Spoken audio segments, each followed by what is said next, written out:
Well, time for a change in pace. We can get you an update on what's happening in the world of business. Karis Garland joins me again in the studio. Hi again, Karis. Auto workers are escalating their fight with some of America's biggest car makers. Tell us more. Well, the United Auto Workers Union, they stopped work a week ago, and now they're increasing the number of plants that are affected by that industrial action. It's a strategy to have greater leverage in the negotiations. Until now, 3 factories, one each belonging to Ford, General Motors and Stellantis, had been affected. Now there are walkouts at 38 plants, all parts and distribution centres at General Motors and Stellantis. Ford has been spared from further disruption. The union saying the company has offered important concessions. Jenny Shin explains. A week into the walkout, the United Auto Workers says it's taking the fight nationwide. The union's president, Shawn Fain, says the strikes at General Motors and Stellantis will expand to 38 locations across some 20 states, shutting down parts distribution centers at both firms. Stellantis and GM in particular are going to need some serious pushing.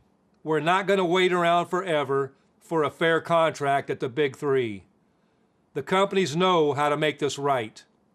The public is on our side, and the members of the UAW are ready to stand up.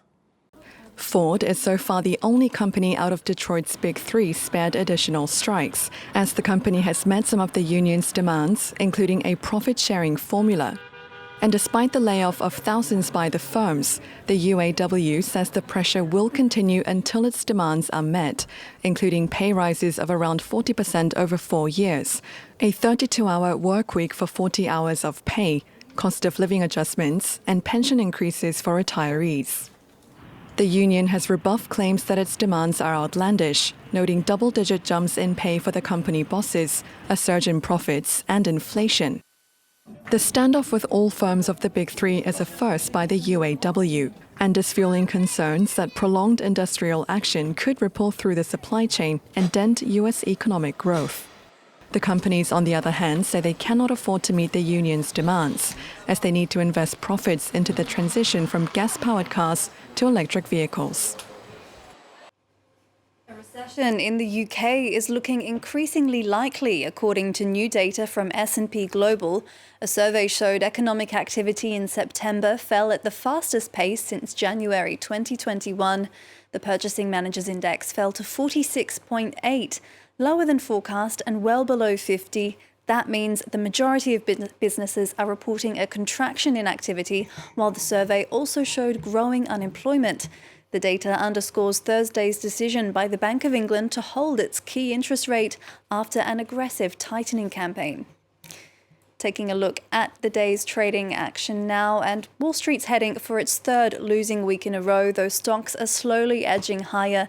The Dow Jones up about 0.1%, the S&P 500 adding 0.25%, while the Nasdaq has added 0.4%.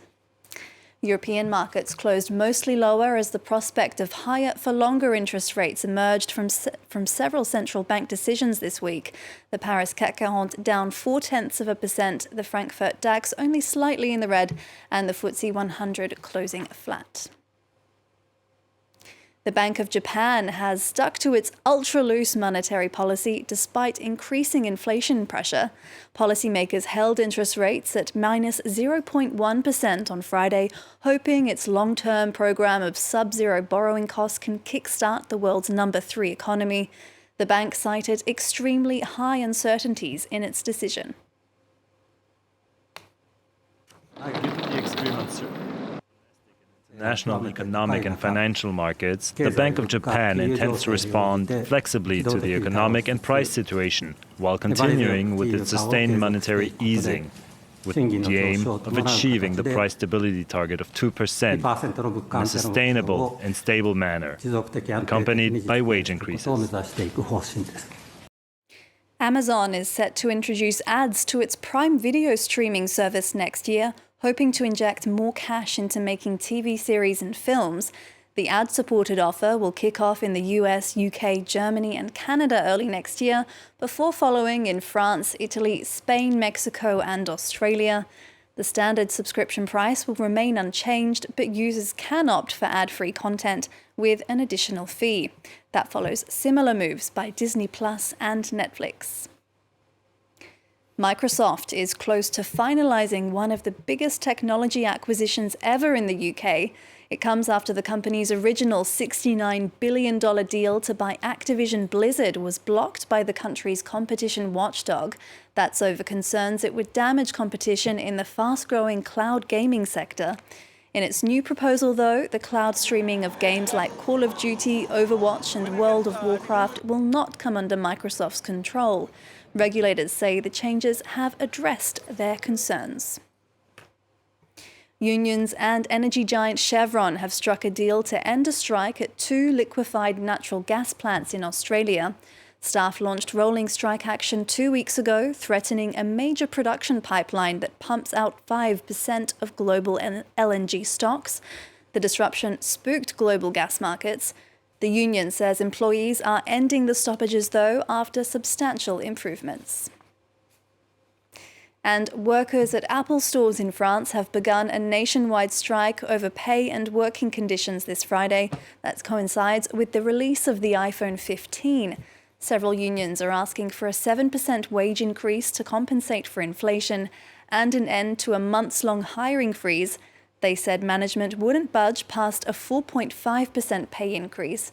On the picket line, workers said they didn't want to block any iPhone sales, merely draw attention to their demands. Since December of 2022, we've gone from 2,600 employees to 2,200 today. We've lost almost 400 workers who are not being replaced. Some are doing the jobs of 2 people or even 3. We've got stores sometimes opening with 1 staff member to a queue of customers out front. It's unacceptable for a company like ours to try its luck like this. We'll be keeping an eye on that. That strike continues on Saturday, Rochelle. Keeping a close eye on that here on France 24. Karis, thanks so much for our roundup of the business.